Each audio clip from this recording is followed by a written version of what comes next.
tertulis, orang benar akan hidup oleh iman. Siapa yang tidak mau kita hidup oleh iman sehingga kita dibenarkan? Makanya firman Tuhan dengan nyata, jelas, tegas bahwa orang benar itu hidup oleh iman. Nah, kita akan belajar malam hari ini siapa dan apa. Karena iman kita semua tahu kan, iman itu adalah percaya. Oke, kita akan percaya. Tapi masalahnya adalah siapa yang kita percayai. Itu yang pertama. Yang kedua, apa yang kita percayai. Nah, ini yang kita mau belajar. Nah, karena kita sudah masuk di dalam tahapan yang kita mau tidak mau, kita harus mempersiapkan diri kita. Mau tidak mau, kita harus mempersiapkan diri. Sebab dunia semakin bertambah tua. Usia dunia itu hari-hari semakin bertambah. Itu Alkitab menuliskan bahwa hari-hari itu semakin bertambah jahat. Oleh karena itu kita harus belajar bagaimana kita hidup dengan iman. Seperti kita ketahui bahwa krisis iman di akhir zaman. Ada sebuah krisis iman di akhir zaman. Oleh karena itu di dalam Lukas 18 di sini dikatakan,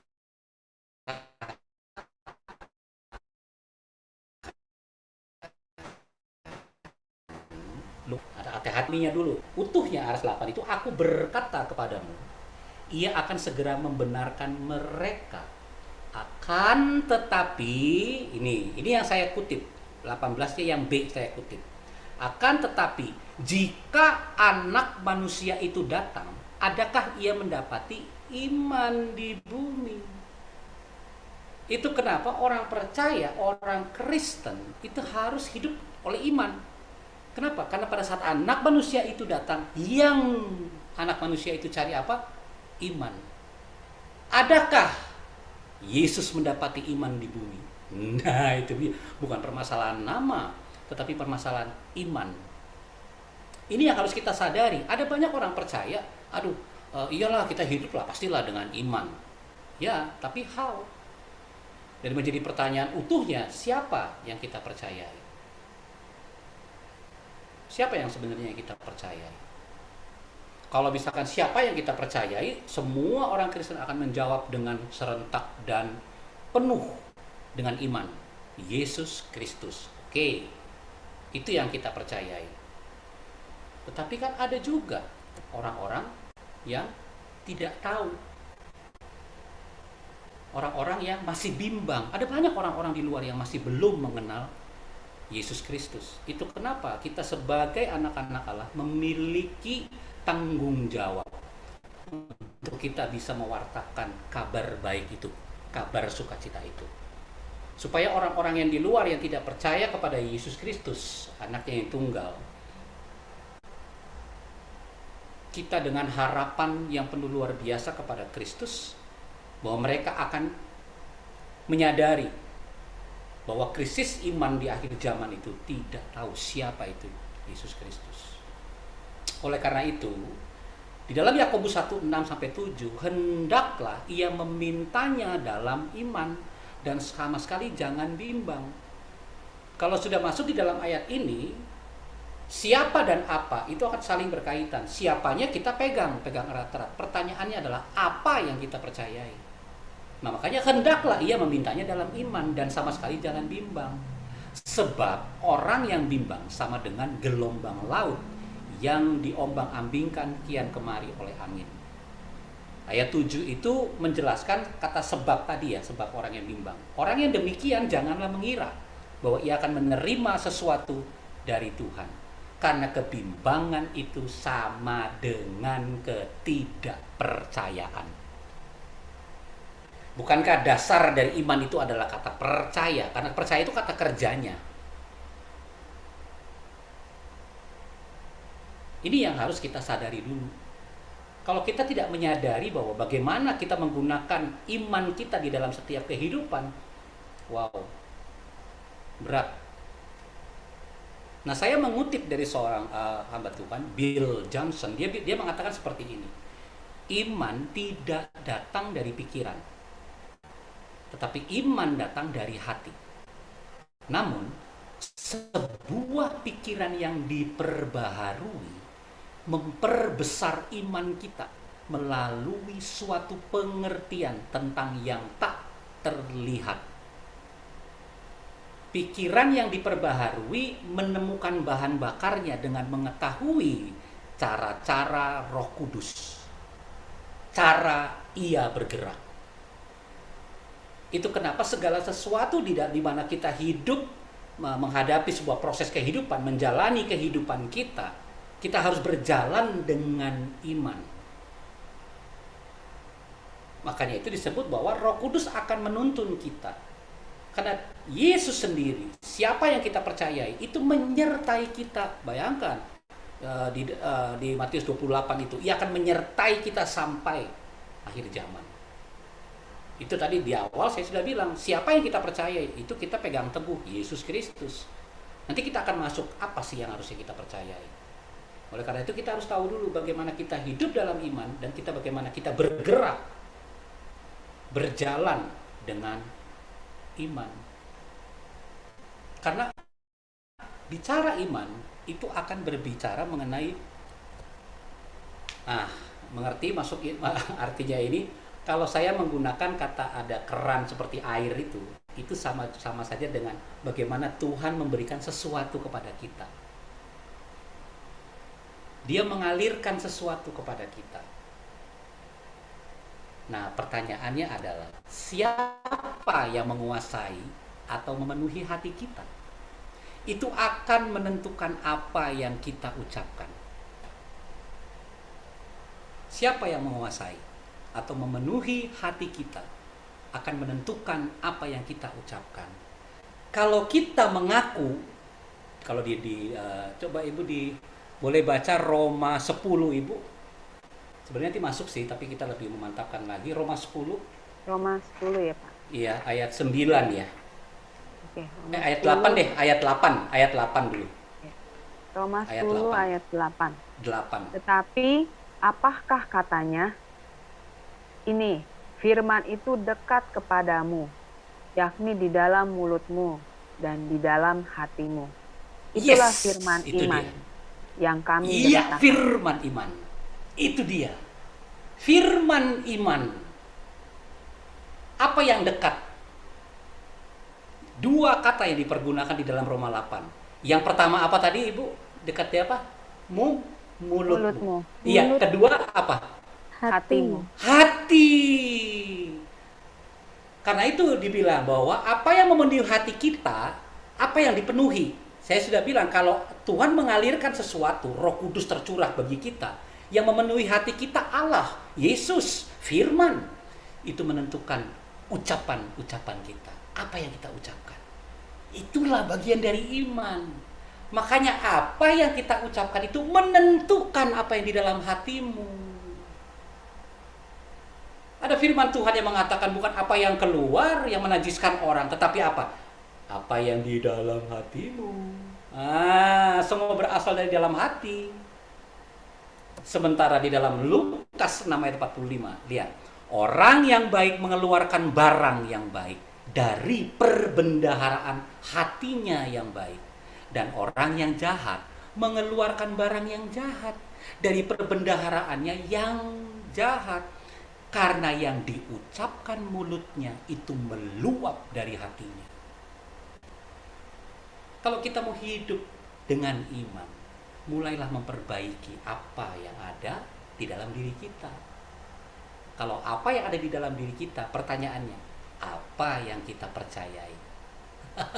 Bukan lagi siapa yang kita percayai. Bagaimana? Sampai di sini mengerti? Sampai di sini paham dulu nggak? Mengerti dulu nggak, teman-teman? Sampai sini paham dulu nggak? Ibu belajar? Iya, Pak. Paham dulu nggak sampai di sini? Kalau Iya, kata paham. siapa Yesus, ya semua percaya. Permasalahannya ya tadi, begitu kita melihat, mendeteksi apa yang di dalam hati kita, langsung apa yang kita percayai. Nah, itu dia. Karena ini akan selalu berpengaruh dengan kita berkenalan atau pengenalan. kepercayaan kita terhadap seseorang itu tidak akan melebihi dari tingkat pengenalan akan pribadinya. Nggak mungkin. Seberapa kenal saya dengan ibu belajar, itu nggak melebihi. Itu loh. Karena saya tidak tahu pribadi dari ibu belajar. Jadi kalau kita semakin mengenal, berarti semakin hubungan itu semakin dekat. Ada komunikasi yang intens. Hubungan itu dibangun. Sementara Tuhan kita, Allah Bapa kita, itu selalu mau berhubungan dengan kita. Makanya menjadi tolak ukur buat orang percaya, orang Kristen itu, milikilah pengenalan secara pribadi dengan Bapa di sorga.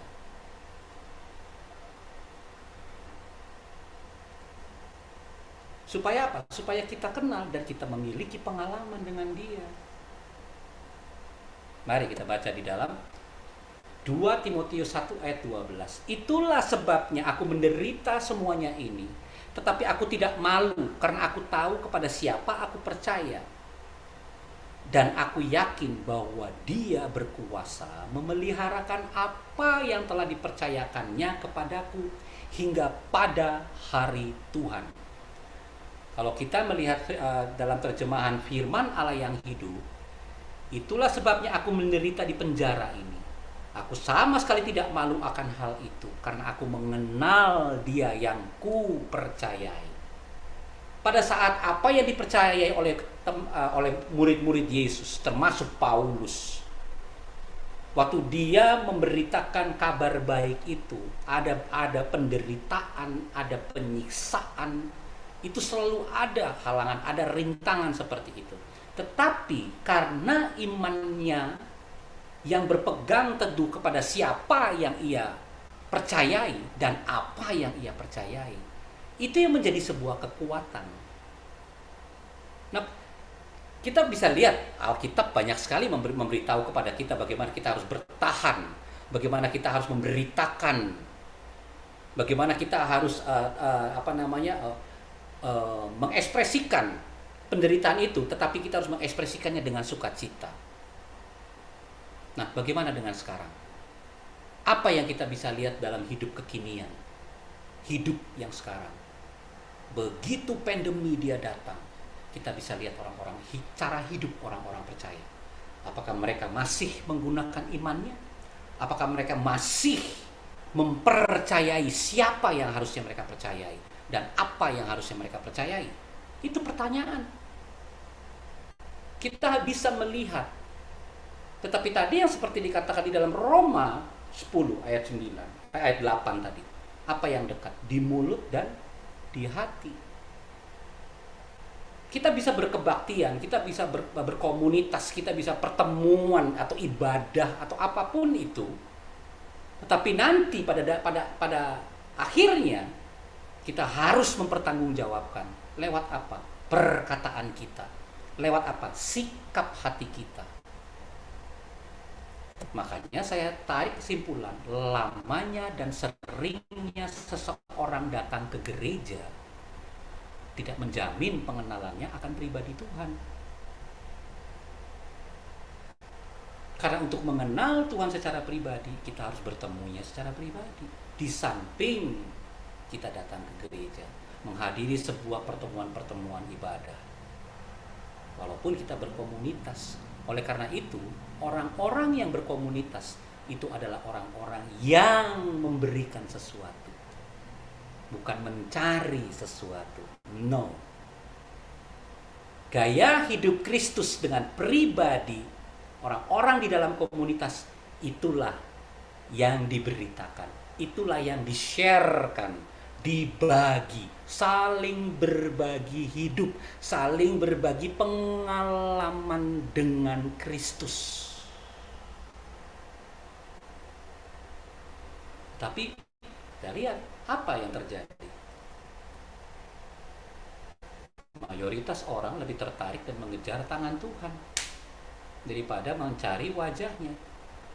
Tangan Tuhan, tentu teman-teman udah tahu, pertolongannya, berkat-berkatnya. Saya tadi ada sempat dengar itu di channelnya Pak Erben, channelnya Pak Erben itu. Orang mau cari Yesus cuma mau berkat-berkatnya aja, kelimpahan-kelimpahannya aja. Tapi tidak mau cari pribadinya, mengenali siapa dirinya. Ya, jangankan pribadinya Pak, Belum tentu ada yang mau mikul ya, salibnya ya. Ih, Padahal itu udah keharusan mikul salib. itu dia Ibu makanya. Jadi tadi saya sempat dengar sedikit dari Pak Erwin tadi ngomong itu. Ya sih, kita mau ikut Yesus pengen enak-enaknya doang. Iya, Makanya syarat untuk mengikuti Yesus jelas ya toh, bahwa ikutlah aku kan. Apa? Pikul salib, sangkal diri. Iya, sangkal diri. Lah, kalau kita memperkatakannya dengan iman, semuanya jadi ringan. Kenapa? Karena ada Roh Kudus yang membantu kita. Ada kemampuan ilahi yang memberikan kekuatan untuk kita bisa menahan apa yang harus kita terima, harus kita pikul. Karena di ayat selanjutnya dari Lukas 9:23 itu, kuk yang kupasang tuh ringan. Nah, masalahnya banyak orang karena berduyun-duyun mencari Tuhan untuk minta pertolongan, untuk minta diberkahi dengan segala kelimpahan. Akhirnya apa? Jadi berat hidupnya. Oh, berat banget. Udah beban saya berat kan? Ya beban siapa? Oh, Yesus bilang jelas kok. Kuk yang kupasang tuh ringan. Nah, artinya kalau kita hidup masih berat, masih aduh, berkeluh kesah, pertanyaannya simpel, kuknya siapa? Tuhan bilang kuk yang kupasang ringan kok.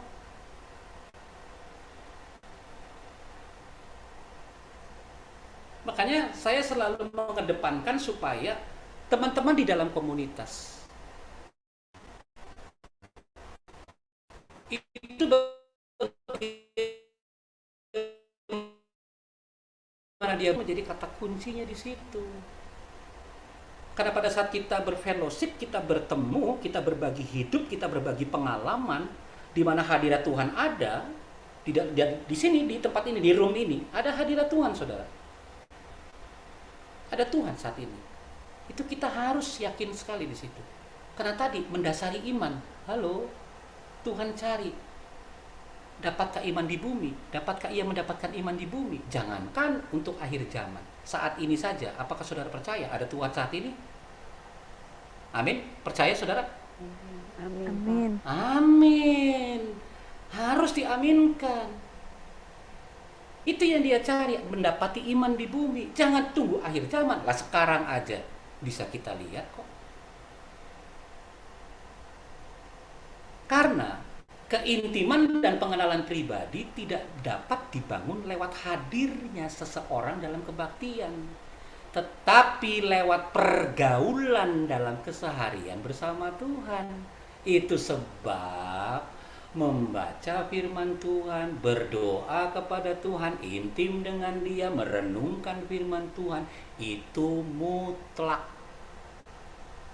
Itu harus.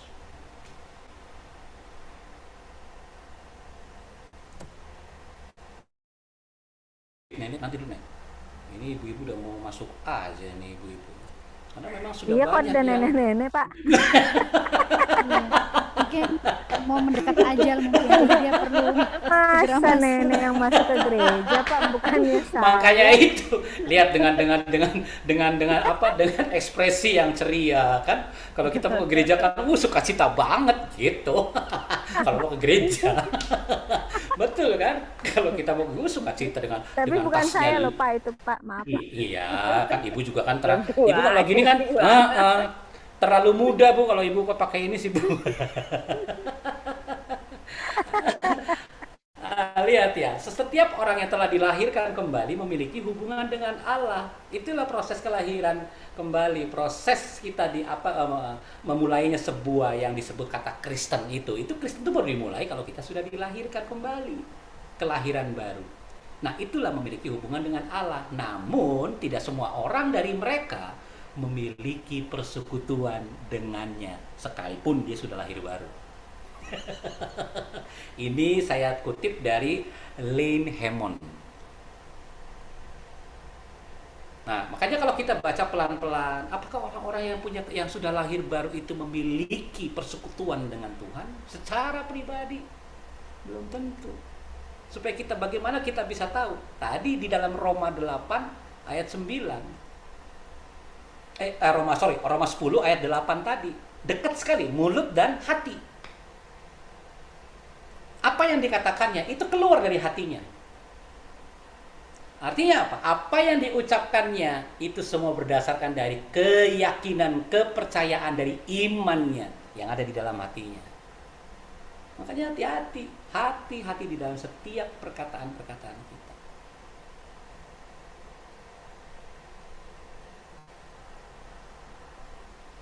Kita tahu siapa itu, seorang tokoh yang di dalam Alkitab yang begitu luar biasanya berbicara mengenai iman, pengalaman iman, perjalanan iman. Semua tidak mudah tahu pasti. Siapa lagi kalau bukan siapa? Siapa? Tokoh iman paling terkenal di dalam Alkitab? Elia, Pak. Ayo tokoh iman. Tokoh yang paling iman, yang paling sangat berpengaruh di dalam Alkitab. Bukan yang pendarahan.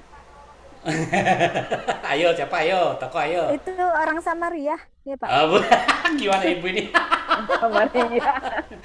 Ayo. Tokoh Yang iman paling berpengaruh. paling berpengaruh. Iya betul. Siapa tadi bilang? Saya, Siapa Pak. tadi bilang? Ya, Iya. 200.000. Abraham. Gol. Kan sudah dibilang Abraham itu adalah bapak orang beriman. Tadi saya mau ngomong loh, Iya. Pak. Udah dibilang aja. Kalau ibu lihat perjalanannya, ibu baca di dalam Kejadian itu, bagaimana iman Abraham dibentuk oleh Tuhan itu waktu dia memanggil, waktu Tuhan Allah itu memanggil Abraham keluar dari tanah Ur. Wow, yang saya benar-benar membuat istilahnya jadi ininya saya ini perenungan saya itu waktu saya dibaca Abraham berulang-ulang saya baca itu, tetap saya jatuhnya tuh kepada ini peristiwa ini. Ibu lihat di layar peristiwa apa ini? Mempersembahkan Ishak. Iya, betul sekali, tepat sekali. Yes, betul banget. Iya, setelah semuanya itu, Kejadian 22 ayat 1 sampai 3. Setelah semuanya itu Allah mencoba Abraham. Ia berfirman kepadanya, Abraham. Lalu sahutnya, ya Tuhan, firman-Nya, ambillah anakmu yang tunggal itu, yang engkau kasihi, yakni Ishak. Pergilah ke tanah Moria dan persembahkanlah dia di sana sebagai korban bakaran pada salah satu gunung yang akan kukatakan kepadamu. Ayat ketiga, keesokan harinya, pagi-pagi, bangunlah Abraham. Ia memasang pelana keledainya dan memanggil 2 orang bujangnya beserta Ishak, anaknya. Ia membelah juga kayu untuk korban bakaran itu. Lalu berangkatlah ia dan pergi ke tempat yang dikatakan Allah kepadanya. Ini sebuah perjalanan yang buat saya nggak mungkin. Kenapa? Ibu bisa bayangkan anak satu-satunya. Saya membayangkan bagaimana saya harus mengkorbankan kerubim anak saya ini menjadi korban bakaran. Bayangkan perjalanan sampai ke Gunung Moria itu 3 hari. Di dalam 3 hari itu apa yang terjadi di pikiran saya sebagai bapaknya? Itulah ujian iman yang Allah lakukan untuk Abraham. Wah, itu mau nangis susah, mau nggak taat susah. Oh, ini Allah sendiri. Tapi begitu realita, sudah jelas di mata, suruh korbankan kok. Saya bawa keru, saya bawa sembelih kok di atas, ujungnya saya tahu kok itu. Semua manusia akan memiliki pemikiran yang sama kok. Untuk apa? Untuk taat kepada Allah, untuk taat kepada Tuhan. Semua sudah kita pikirkan walaupun 3 hari dalam perjalanan. Tapi dalam masa-masa perjalanan hari pertama, hari kedua, hari ketiga, apa itu nggak menyakiti hati? Apa itu nggak teriris-iris? Anak yang saya cintai saya harus korbankan. Itu kan pemikiran manusia. Tapi bagaimana Allah mengetahui isi hati Abraham? pada saat dia waktu-waktu mengikat tangan anaknya, waktu mau terjadi penyembelihan itu, Tuhan langsung tahu. Makanya dia langsung, Abraham ambil itu domba. Oh, di situ, waduh, artinya apa? Betul, belajar dari iman Abraham. Semua yang berharga dari kita ini, semua yang berharga di kita ini belum tentu berharga di mata Tuhan, saudara. Belum tentu. Itu kenapa harus memiliki pengenalan, kembali lagi kepada persekutuan dengan Dia. Supaya apa? Tuhan akan memberikan yang terbaik untuk kehidupan kita. Bagaimana kita melaluinya, bagaimana kita dituntun oleh Roh Kudus. Nah, waktu itu belum ada Roh Kudus. Abraham belum tahu siapa Roh Kudus. Makanya saya bikin kesimpulan, enak kita di zaman sekarang, zaman perjanjian baru, beda dengan mereka yang di zaman perjanjian lama. Bagaimana Tuhan menuntun mereka kan semua, di luar dari kehidupan mereka. Sekarang tidak. Begitu kita percaya Yesus, Tuhan menuntun langsung dari dalam, di dalam kita.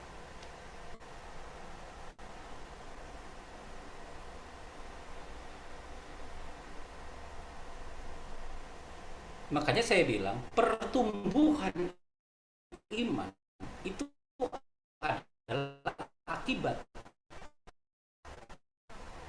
dari pertumbuhan Tuhan. Makanya butuh pengalaman. Kalau kita sudah kenal, kita masuk di dalam pengalaman bersama dengan Tuhan. Makanya bedakan antara tahu dan kenal. Oh ya, saya tahu Ibu Aling. Nah gitu toh. Tapi saya nggak kenal siapa ya anaknya, siapa ya, atau suaminya siapa ya. Nah, berarti kan nggak kenal. Itu cuma sekedar tahu. Kenal dan tahu itu berbeda. Ada banyak orang tahu siapa Yesus, tapi apakah kenal Yesus? Kalau kenal Yesus berarti mesti ada hubungan secara pribadi. Semua orang mencari tahu, membuka-buka kitab orang-orang yang tahu siapa Yesus ataupun Isa sekarang ini. Carilah. Cari saja. Tapi untuk sampai masuk kepada pengenalan, panggil dia.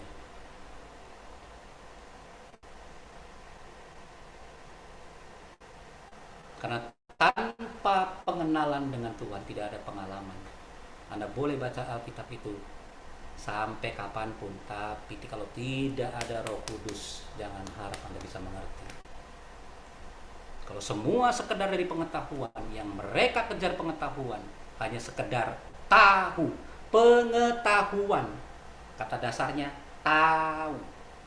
Beda dengan pengenalan. Itu yang diajarkan untuk kita orang percaya. Kenal.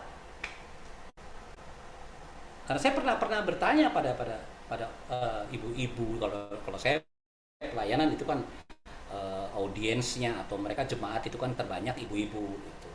Makanya saya tanya, ibu percaya sama Yesus? Oh, percaya sekali Pak Eon, percaya.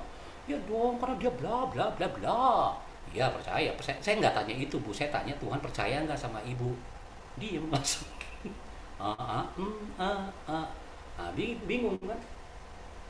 Kalau kita mengenal siapa dia, lewat pengenalan kita, dia akan kenal siapa kita. Dan pada saat pertanyaan itu saya lontarkan, itu dengan ini dia, oh iya, Yesus percaya dengan saya. Itu spontan. Kenapa? Karena pengenalan, bukan pengetahuan. Bukan dalam arti pengetahuan nggak penting. Oh bukan. Saya hanya mengambil dua kata, pengetahuan dan pengenalan. Pengetahuan penting.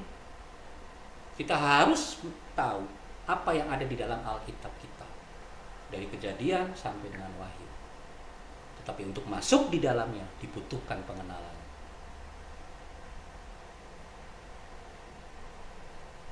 Itu yang kemarin saya pernah, saya punya status kan itu ya. Tanpa pengenalan itu mustahil. Tanpa pengalaman bersama dia, Anda mustahil merubah apa yang ada di sekitar Anda. Tanpa pengalaman, bukan lagi di pengenalan, karena pengenalan akan menghasilkan sebuah pengalaman. Tanpa pengalaman bersamanya, mustahil Anda bisa merubah duniamu. Apa yang Anda kerjakan sekarang ini? Itu kenapa harus kembali dulu kepada pengenalan kepada Tuhan.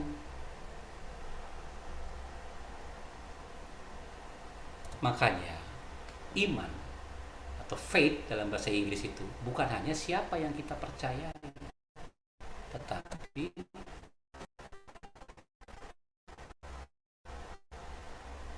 apa yang seharusnya.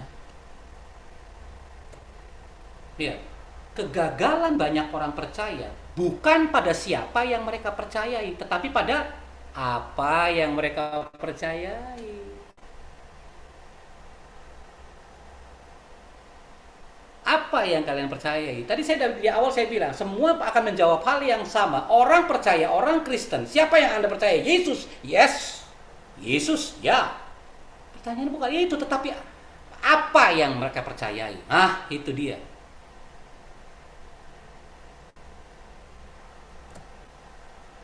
Lihat perkataan Yesus. Yesus berulang kali berkata, jadilah seperti imanmu.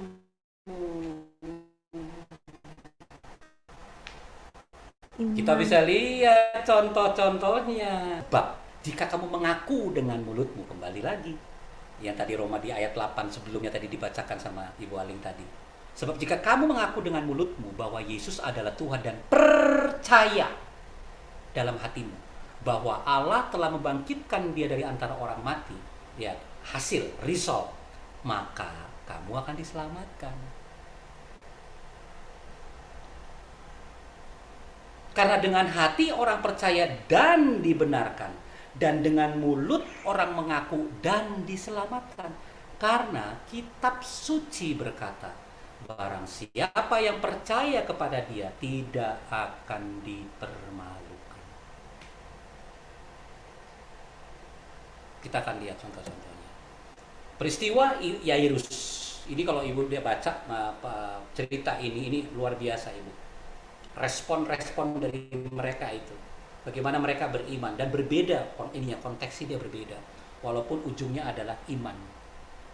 Tapi cerita itu memiliki perbedaan, karakteristik yang berbeda, kondisi yang berbeda, situasi yang berbeda.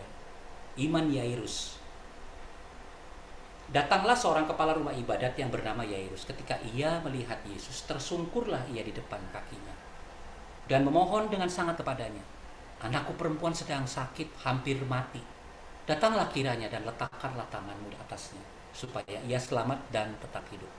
Lalu pergilah Yesus dengan orang itu. Orang banyak berbondong-bondong mengikuti dia dan berdesak-desakan di dekatnya.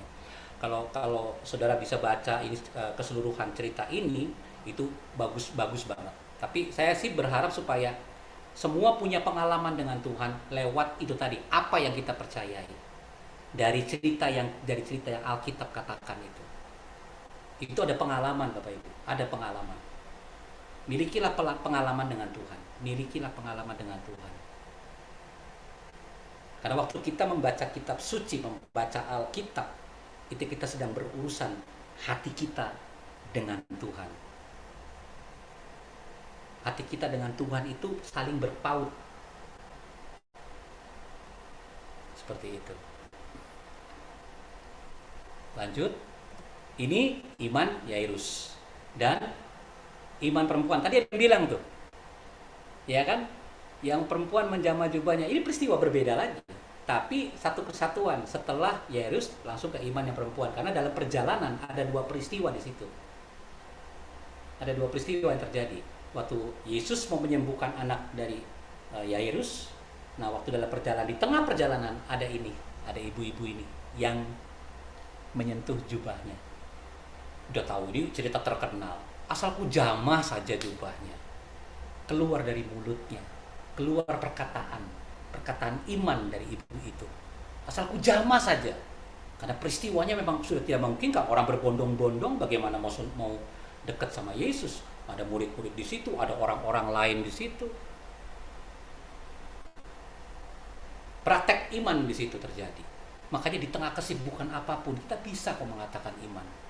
Perkataan iman kita bisa lepaskan. Masalahnya tadi, apa yang kita percayai? Bukan lagi siapa yang kita percayai, apa yang kita percayai.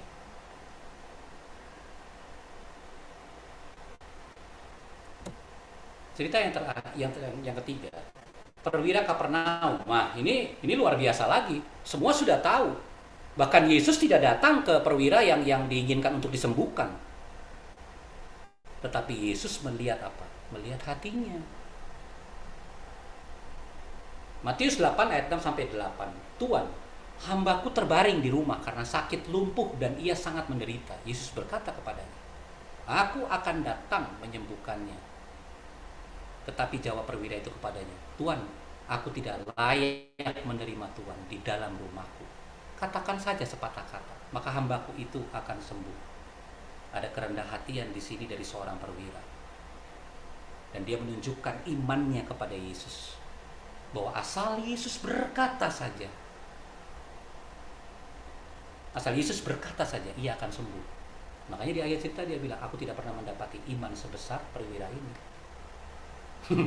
Apa yang dia percayai? Apa yang perwira ini percayai? Apa yang kita percayai?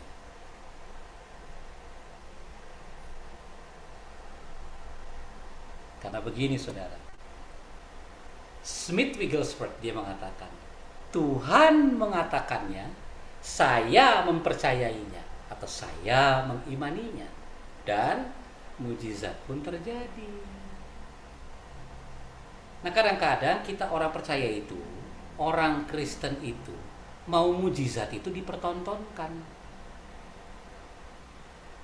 Padahal yang Tuhan mau adalah kita menjadi saksi.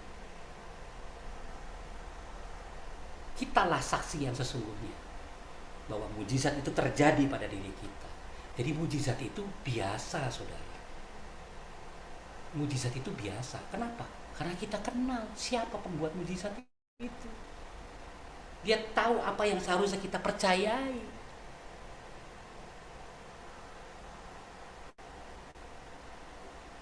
Yang menjadi dasar dari bagaimana kita percaya akan apa yang kita percayai adalah pengenalan akan kebenaran firman. Milikilah pengenalan akan kebenaran firman.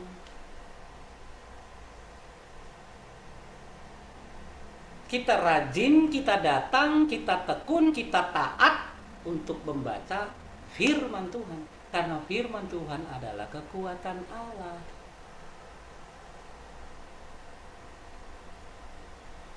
Sebab di dalam firman Tuhan tertulis janji-janji Tuhan, berisi apa yang seharusnya kita percayai. Begitu saudara.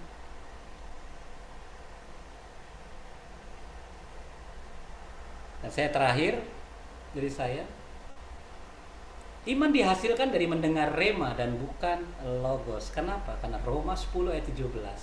Jadi iman timbul dari pendengaran, dan pendengaran oleh apa? Firman Kristus. Pendengaran oleh firman Kristus.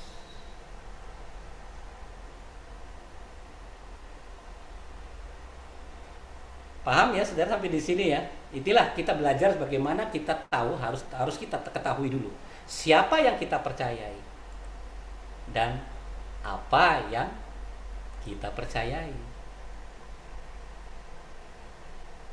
Harusnya kita bisa tahu siapa dan apa. Makanya saya akan bertanya. Oke, saya tanya dulu deh.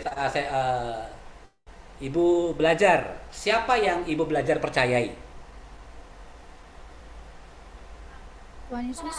Pasti, oke. Apa yang ibu belajar percayai? Firman Tuhan. Ih, betul sekali. Siapa yang saudara percayai? Yesus Kristus, saudara harus percaya. Itu semua saya sudah bilang, ini jelas ya. Orang Kristen akan mengakui dengan sungguh-sungguh. Tetapi apa yang saudara percayai? Firman Tuhan. Karena firman Tuhan adalah kekuatan Allah. Iman yang didasari oleh firman Tuhan. Tadi ayat sebelumnya kan tadi sudah dikatakan toh. Apa?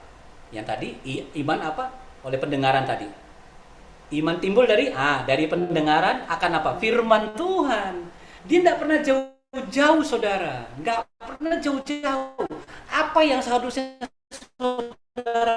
harus saudara percayai firman Tuhan. Haleluya. Selesai dari saya, mari kita tutup di dalam doa. Kami bersyukur kepadamu Tuhan, malam hari ini hatimu dilepaskan bagi kami semua. Bagaimana firman Tuhan membentuk di dalam kehidupan kami.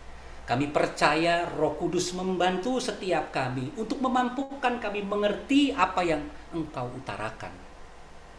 Kami bersyukur kepadamu Tuhan. Dan hamba sendiri juga berterima kasih, puji syukur kepadamu ya Allah. Karena hamba sendiri sudah memberitakan apa yang menjadi kehendak hatimu Tuhan untuk malam hari ini. Memang ada banyak yang ingin kami bicarakan mengenai iman. Tetapi inilah yang kami mau belajar. Siapakah yang harus kami percayai? Dan apakah yang harus kami percayai? Bahwa Yesus Kristus yang adalah firman yang hidup